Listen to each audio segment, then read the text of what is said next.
have noticed, Jack and I enjoy a nice theme park visit every now and then. On our first visit to Universal, I was not a big fan of the park. There didn't seem to be a lot that interested me there. But over the years, I have tried out a few rides that I enjoyed, took in a number of shows, which I enjoyed, went to some special events that I loved a lot, and I came to appreciate the theming, especially in the wizarding world of Harry Potter. Full disclosure, I am not a Harry Potter superfan, but my husband read all the books when they came out in the late 90s and early 2000s, and I watched all the movies with him, but never got into the books, though it wasn't because Jack didn't try to convince me to read them. One of our friends really is a Harry Potter superfan, and she's a Disney superfan. Her family would go to Disney World about as often as we would, and then almost a year ago, they moved to Florida. She is within close driving distance of Orlando, but strangely, she hadn't been to Universal Orlando since before the Wizarding World opened in 2010. How could someone who loves Harry Potter and who goes to Florida regularly and now lives in Florida not have visited the Wizarding World? Well, when we visited Florida back in December, we invited her to come experience the other castle in Orlando for the very first time, and she gladly accepted. Her husband was at work, her kids were at school, but she freed up her schedule to check this place out with us. So here is Maite's first time exploring the wizarding world of Harry Potter. Let me ask you a question. Yes. Have you read the books? Yes. All the books? All of them. Have you seen all the movies? Yes. Do you like the movies or the books better? The books. Okay, but the movies are... Excellent, because Okay. they're so similar to the books. Okay, so this is your first time at Diagon Alley. Yes. Let's go check it out. We started our tour in the Diagon Alley section of Universal Studios Florida. This section is actually the most recent Potter area, opening in 2014. There's another park at Universal Orlando Resort which has the original Harry Potter land that opened back in 2010. We're going to end our tour there. Diagon Alley only has one ride. It does have a number of shows, shops, and restaurants though, all themed to make you feel like you have just stepped into the movies, and therefore also the books. The ride in Diagon Alley is Escape from Gringotts. As you may know, Gringotts is the only wizarding bank in the United Kingdom, operated by goblins deep underground. You enter their beautiful lobby and pass the very serious employees on your way through a highly themed queue to an elevator that takes you deep underground where you can help Harry and friends steal a MacGuffin from the bank vaults. After Maite got off this hybrid roller coaster / motion simulator ride, the discussion turns to motion sickness because Alice wouldn't ride this one due to motion sickness concerns. Okay, Maite, you just got off Escape from Gringotts. What did you think? I loved it. It was so much fun. It was fun because it was a roller coaster, but only a little bit of a roller coaster, but it was mixed in with the videos and stuff, so, but it wasn't too bad at all. As far as motion sickness, you might get a little bit, but it goes by really quickly. So you agree with me, Alice can probably ride that ride? I think Alice should try it. Yeah, absolutely. I definitely agree. Yeah. I've yet to convince her of it, but I agree. It was so much fun. I don't know about all that, but while you are in the Gringotts area, you can head over to the Gringotts Money Exchange to exchange your real money. Muggle money. Okay, you can exchange your Muggle money for Gringotts banknotes, which you could then keep as a souvenir or spend it like real money. Muggle money. Muggle money in any Wizarding World store or restaurant. In the past, we went in and the animatronic goblin would actually talk to you if you asked him a question. He was not speaking at all on this day. Then it was off to get Maite her first taste of Butterbeer, the popular drink enjoyed by the characters in the Harry Potter movies. You can buy the drink in 3 forms at Universal: hot, cold, and frozen with a slushy-like consistency. Frozen is our favorite. Let's see what Maite thinks. It's delicious.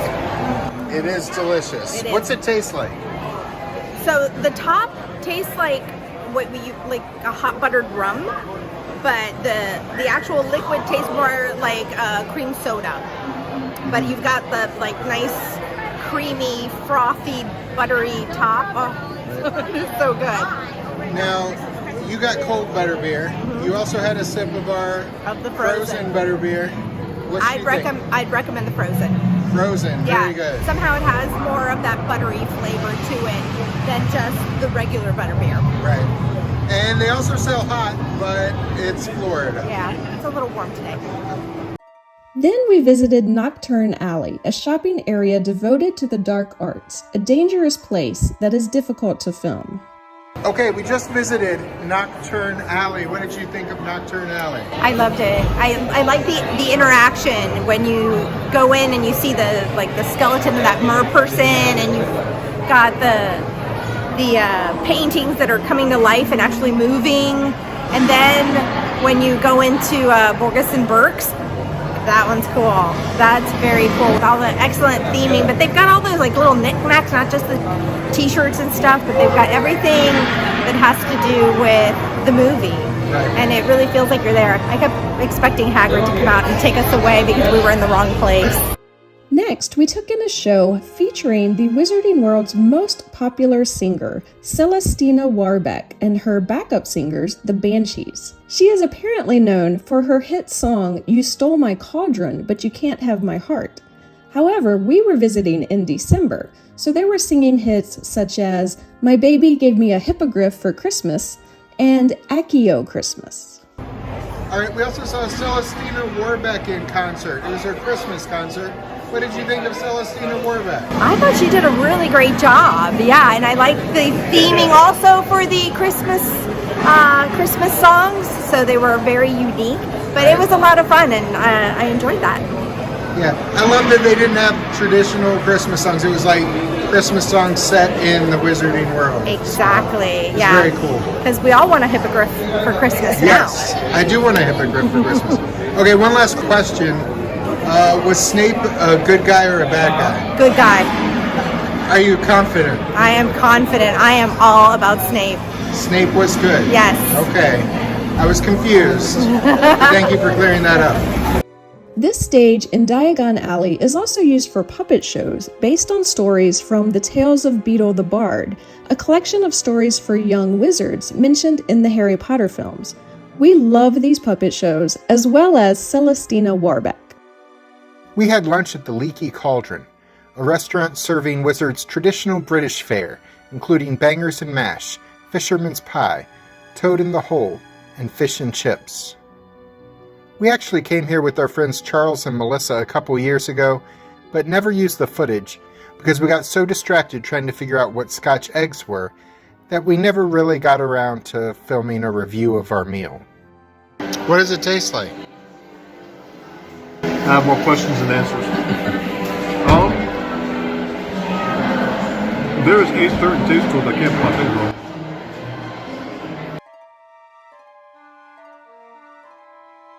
We eventually all tried the Scotch egg dish and learned what Scotch eggs taste like. It was interesting. I learned not to try new things. The Leaky Cauldron is an inn and restaurant in the books. There's an actual cracked and therefore pretty leaky cauldron in the dining hall. Alice and I shared some fish and chips for $16.99. They don't serve muggle drinks here, so since we already had some butterbeer, we tried pumpkin juice and fizzy orange juice, both for about $5. Our friend Maite tried the banger sandwich with fries for $12.99. She also got this Scottish dessert called Chronican, made with oats, raspberry, cream, and whiskey for $6.99. All of this food was really good. It was elevated above the quality of regular theme park food. But I hope you know what you're getting into if you order the Scotch eggs. Then we took Maite to Ollivander's wand shop, where Harry Potter bought his wand in preparation for his first year at Hogwarts. In this show, an audience member is chosen, almost always a child, to join the shopkeeper up front and try out some wands. Of course, the wizard doesn't choose the wand chooses the wizard. So the shopkeeper instructs the audience member in how to use the wand, and if the wand isn't right for the audience member trying to use it, then calamity can happen. But eventually, the perfect wand is found, and the volunteer audience member and the rest of the guests then exit into the gift shop, where everyone can buy an interactive Wizarding World wand for $60. You might consider not bringing your child to the show if you don't already plan to buy them a wand. If they get chosen to try out some of the wands and then be chosen by a wand, it could be really difficult to easily get out of actually purchasing a wand. This is a cool show, but the point is to sell you a wand. The cool things about these interactive wands is that they can be used in the Wizarding World to make some magical things happen. Like this umbrella over the restroom entrance starts dripping rain if you point your wand at it and make the correct motions with your wand.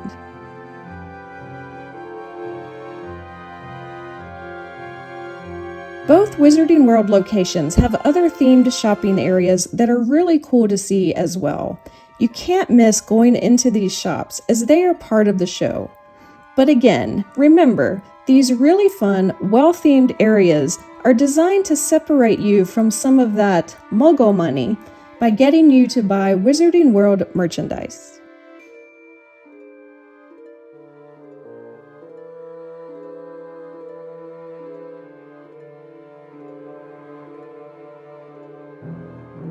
By the way, if you're enjoying this video, please click the like button to register your approval. We exited Diagon Alley and stopped to talk to the bus driver and Shrunken Head out at the night bus, right outside the Diagon Alley area. This area is themed to look like London. We walked a few yards away to show Maite where Creature the house elf peers out of the windows of Sirius Black's family home. At this point, you may be asking yourself a question. Who is Creature the house elf? No. You may be asking yourself, what is the best way to go from Universal Studios Orlando to the next door park, Islands of Adventure, to visit the other half of the Potterverse attractions? And the answer to that question is by riding the Hogwarts Express. Just like Harry and Hermione and Ron rode the Hogwarts Express to Hogwarts Castle at the start of the school year, you can ride this train from one park to the other to visit the best castle attraction in Orlando. I said it. You enter the station walking right through the brick wall that is platform 9 3/4.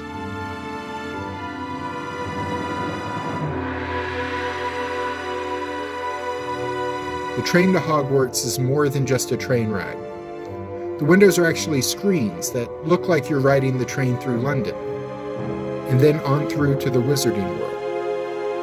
Along the way, some familiar faces will appear on the screen, and a story is being told out in the train's hallway too, if you're paying attention to that. I like how they have not only what you're looking out the window, it feels like you're really on a train ride, but then the shadows that are going past, and you can hear their conversations and what's happening in the hallway. Yeah, that was a lot of fun. It's worth noting that the train ride is a completely different experience going from Universal Studios to Islands of Adventure than it is going from Islands of Adventure back to Universal Studios Park. The show you see out your window is different one way than it is the other direction. Finally, in order to experience both Wizarding World areas in the same day and ride the train between the two parks, you must have a 2-park pass. If you're going to Universal Orlando Resort for 2 or more days, you could save yourself some money and see both lands of the Wizarding Worlds on separate days by getting a ticket to Universal Studios Park one day and Islands of Adventure the next day. But you would not get to ride the train between the parks because you must have the more expensive 2-park pass that allows you into both parks on the same day in order to ride the train. We got off the train and entered Hogsmeade, the home to Hogwarts Castle.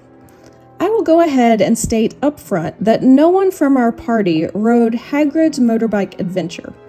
We had the Universal Express Pass, which you can either pay for starting at $79.99 per person, or you can get it like we did by spending the night before in one of the premier, aka more expensive, Universal hotels, and you get the Express Pass for free. You get to skip most of the lines with the Express Pass, which saved us a ton of time. But the newest ride, Hagrid's Magical Creatures Motorbike Adventure, does not currently participate in Express Pass, meaning no one can skip the line to board that ride faster. The line was 2 hours when we walked through. Maite and Jack decided not to take up such a long portion of our one day at Universal waiting on that ride. I wasn't going to ride it no matter how short the line was, of course. Definitely check it out if you're willing to wait in the line because we hear it is awesome. There are 2 other rides in Hogsmeade, and our party did ride both of those. The park was decorated for Christmas, as our visit was in December, but Hogsmeade always has snow on the buildings year-round, as the scene is set in winter. We passed the frog choir performing. It is interesting. I know this frog choir appears in one of the films, but it's such a weird idea for a show. There are human singers who were very talented, but then some of them are holding frog puppets who croaked along. It was interesting, I suppose. We don't usually stop to watch the full performance. Next, Maite rode Harry Potter and the Forbidden Journey. I again sat this one out due to motion sickness concerns. Here is what Maite thought of it. Okay, it's totally worth doing, but if you have any issues with motion sickness, which I do, it's harsh. It's harsh. But it's so cool to be inside of the castle that it was well worth, the headache that it gave me afterwards. Yeah, I think I will continue to pass on that one. It was the featured Harry Potter ride using state-of-the-art motion simulator technology when it was built in 2010. The line is often shorter than it used to be now that the Hagrid's Motorbike Adventure coaster has opened, which is more popular these days. You may be wondering if I ever rode anything since I have been sitting out these motion simulators. Well, it turns out that I was convinced to ride one ride in Hogsmeade. You and I worked together as a team to convince Alice to ride the Flight of the Hippogriff. What did you think of the Flight of the Hippogriff? That was actually a really fun ride. Lots of turns. It only has like the smallest of dips. It's a really great ride, but it's super, super fast. So it's done in just a matter of seconds almost, and I wish it would have lasted longer. One thing that we enjoy once we've experienced theme parks a few times on our own is bringing friends or family who we know will love these places as much as we do, along with us to experience them. And this was a lot of fun to be able to be there when our friend Maite saw this place for the very first time, a place she has read about and seen in movies, but now here it is in the physical world. And of course, it is all pretend, but it's a lot of fun to kind of suspend disbelief and live out a day immersed in the stories you love, like the Wizarding World. So you have now experienced almost everything. The line was really long at Hagrid's Motorbike Adventure, so we did not do that today. They don't take the Express Pass. So you live in the area now. You can travel not too far to get here and experience that one day. But of everything you actually did, what did you think of the Wizarding World areas? I would just stay there, honestly. It's that good. I would come only for that and just spend the whole day there, walking around, going to the shops, riding the rides, drinking frozen Butterbeer. Yeah, it's worth it. If you are making theme park plans this summer, we hope that you have a blast. Click the links coming up in a moment to check out some other theme parks that we love, Discovery Cove in Orlando, and the original SeaWorld Park in San Diego. I'm Alice. And I'm Jack. Please click the subscribe button and notification bell so we'll be sure to see you the next time we're traveling through.